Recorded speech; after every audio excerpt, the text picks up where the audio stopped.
আমরা 200 ঘুড়ির ব্যবস্থা করেছিলাম, কিন্তু এখানে দেখতে পাচ্ছেন হাজার হাজার মানুষ এসেছেন। সবাই উড়াতে পারছেন না, অনেকে শুধু দর্শক হিসেবে থাকছেন। ঈদ উৎসব আয়োজন করেছিলাম। ঈদ উৎসবের আওতায় আমরা 3 দিন ব্যাপী কর্মসূচি রেখেছিলাম। প্রথম দিন ছিল আমাদের মেহেদি উৎসব এবং সাংস্কৃতিক সন্ধ্যা। আমরা ঈদের দিন আপনারা জানেন যে ঈদ মিছিল আমরা আয়োজন করেছি এবং আজকে ঘুড়ি উৎসব আয়োজন করেছি। দেখতে পাচ্ছেন যে ঢাকার বিভিন্ন জায়গা থেকে এবং আশেপাশের জেলা থেকে অনেকে ঘুড়ি উৎসবে অংশগ্রহণ করতে এসেছেন, সবাই ঘুরে উড়াচ্ছেন।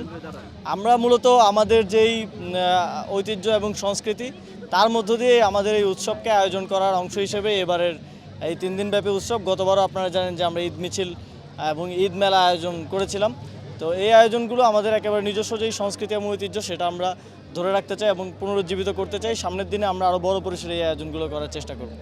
প্রতিযোগিতা বাড়ানোর জন্য বা বেশি উৎসাহ করার জন্য কোনো পুরস্কারের ব্যবস্থা আছে?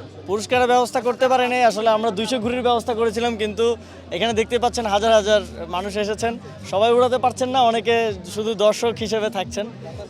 তো আমরা আমাদের ক্ষুদ্র পরিসরের মধ্যে, ক্ষুদ্র ক্যাপাসিটির মধ্যে নাগরিক উদ্যোগে কয়েকজন একসাথে হয়ে এই উদ্যোগটা নিয়েছি। সামনে আমরা চেষ্টা করবো আরও বড় পরিসরে এটা করার।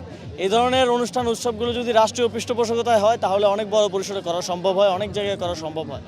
তো আমাদের গতবার সরকারে থাকার কারণে আমি করতে পেরেছিলাম, এবার সরকার কোনো কারণে হোক এই উদ্যোগটা নেয়নি। আমার মনে হয় যে আমাদের একেবারে নিজস্ব ঈদ তো আমাদের সবচেয়ে বড় উৎসব। এই উৎসবগুলো রাষ্ট্রীয় উদ্যোগে আয়োজন করা উচিত। আমরা দেখি অনেক উৎসব আয়োজিত হয় রাষ্ট্রীয় উদ্যোগে, কিন্তু এত বড় বড় উৎসবগুলোতে রাষ্ট্রীয় কোনো প্রোগ্রাম কর্মসূচি কিছু থাকে না। তো আমাদের প্রত্যাশা থাকবে যে রাষ্ট্রীয় উদ্যোগে এই ধরনের উৎসবগুলো আয়োজিত হবে সামনের দিন।